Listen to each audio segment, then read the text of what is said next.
Hello friends, I am Mr. Devendra Jain and you are most welcome to your channel that is JD Digital Learning. Friends, in this video we are going to learn hardly when or scarcely when. Hardly Wien किंवा scarcely वेनचा अर्थ होतो क्वचितच जेव्हा. म्हणजे एखादी क्रिया घडली न घडली तीच लगेच दुसरी क्रिया होत असेल अशा वेळेला हार्डली वेनची रचना असते. मागच्या व्हिडिओमध्ये आपण नो सुनर दॅनची रचना बघितली. नो सुनर दॅनमध्ये दोन क्रिया लागोपाठ झालेल्या असतात त्यावेळेला नो सुनर दॅनची रचना असते. निगेटिव्ह सेंटेन्स असतं परंतु त्यामध्ये नो सुनरने सुरू होणारं जे पहिलं क्लॉज असतो त्याचा काळ हा वेगवेगळा असतो आणि त्याच्यामध्ये हेल्पिंग वर्ब पण बदलत असतात. परंतु हार्डली वेनमध्ये एकच रचना असते. हार्डली नंतर हॅड नंतर सब्जेक्ट नंतर V3 म्हणजे पास्ट पार्टिसिपल आणि नंतर मग पहिल्या क्रियेवर नंतर व्हेन नंतर दुसरी क्रिया सेकंड क्लॉज. नाउ सी हार्डलीच्या ऐवजी स्केर्सली वापरू शकतो आपण. Scarcely had he seen a snake when he ran away. Next sentence he had hardly seen a snake when he ran away अशी रचना असू शकते. म्हणजे subject helping verb had hardly पीपी आणि पहिल्या क्रियेनंतर व्हेन. म्हणजेच सब्जेक्ट हॅड हार्डली किंवा हार्डली हॅड सब्जेक्ट दोन्ही पद्धतीने सोडू शकतो आपण.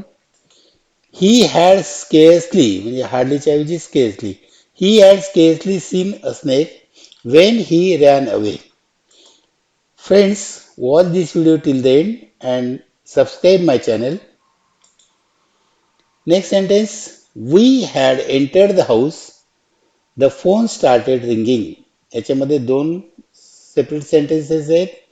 ते हार्डली वेनने कनेक्ट करताना आपण पहिल्या सुरुवातीला हार्डली वापरणार नंतर मग हॅड आणि वी किंवा मग वी हॅड हार्डली अशी रचना असू शकते बघा. मग we had hardly entered the house पहिली क्रिया संपल्यानंतर वेन आणि नंतर second clause. Hardly had we अशी रचना असू शकते. म्हणजे वी हॅड हार्डली किंवा हार्डली हॅड वी दोन्ही रचना असू शकतात. Hardly had we entered the house when the phone started ringing. Friends, see the chart and try to understand the sentences. Hardly had I called my mother when my bell rang. And second sentence is scarcely had she finished eating when she got a stomachache. Provided below is a simple trick to remember the usage of this conjunction. म्हणजे थोडक्यात या hardly वेनच्या रचनेसाठी formula दिलेला आहे. Hardly नंतर मग had नंतर subject नंतर first action when subject of second clause and second action किंवा मग स्केर्सली वेन असेल तर स्केर्सली नंतर हॅड नंतर subject first action when subject of second clause second action.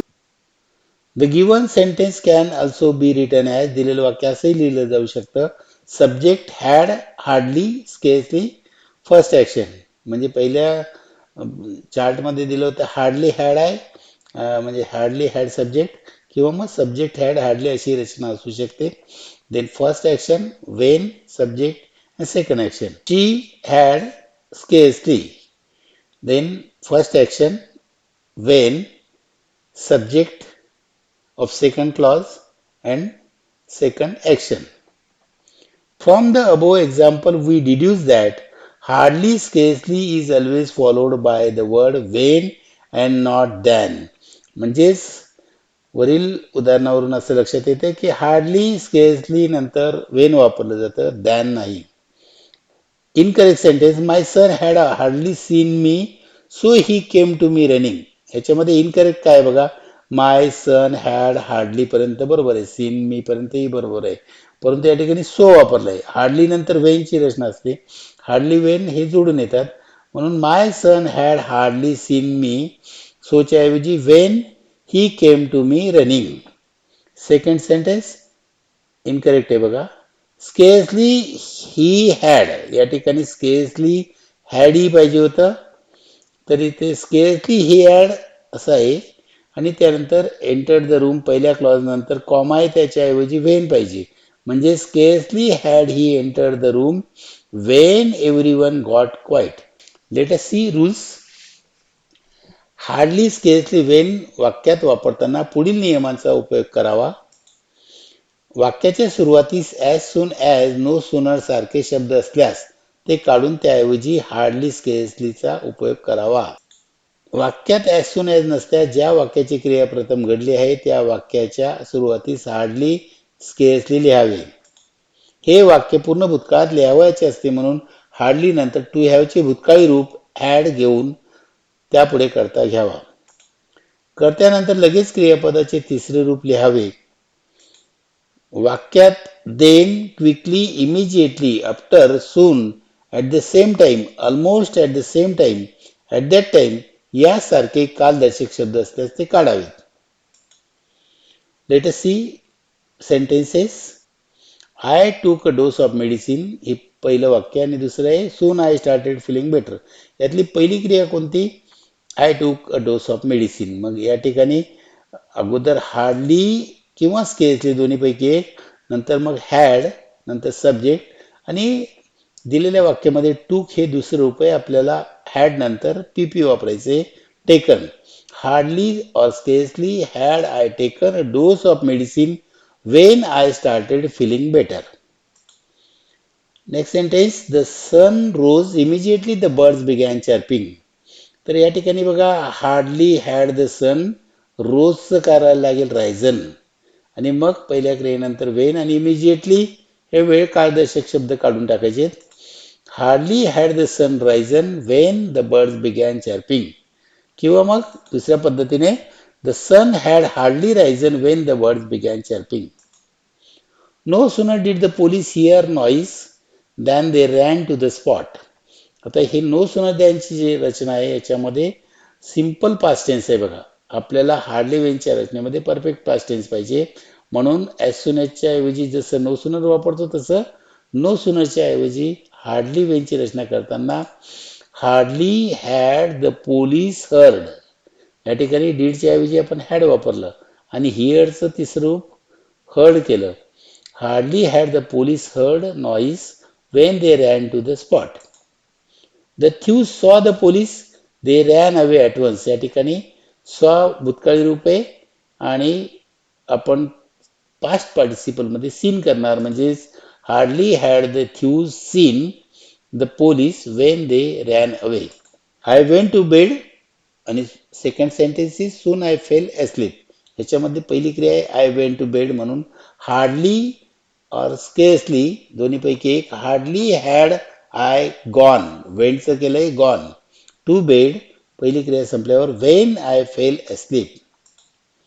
As soon as it started raining the farmers became happy. तर या ठिकाणी as soon याच्या ऐवजी hardly had it started raining नंतर पहिली क्रिया संपल्यावर Wien the farmers became happy. The result was declared immediately. I ran home to meet my mother. Hardly had the result declared when I ran home to meet my mother. असं वाक्य होईल बघा. As soon as the captain gave an order, the soldiers fired.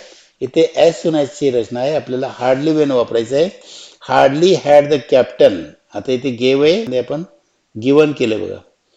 Hardly had the captain given an order when the soldiers fired. The child started crying.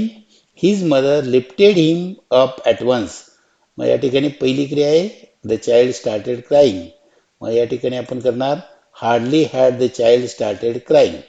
पहिली क्रिया संपल्यावर Wien his mother lifted him up. Friends, I give you exercise. Rewrite the following sentences with correct use of hardly or scarcely when. Spot the errors. Means here are 5 sentences. They are not correct. There are some errors and you have to spot the errors. So you can take a screenshot and rewrite the following sentences with correct use of hardly when. Friends, thank you for watching this video. If you like the video, click the like button, subscribe my channel, Share this video and press the bell icon for further video notifications. Thank you.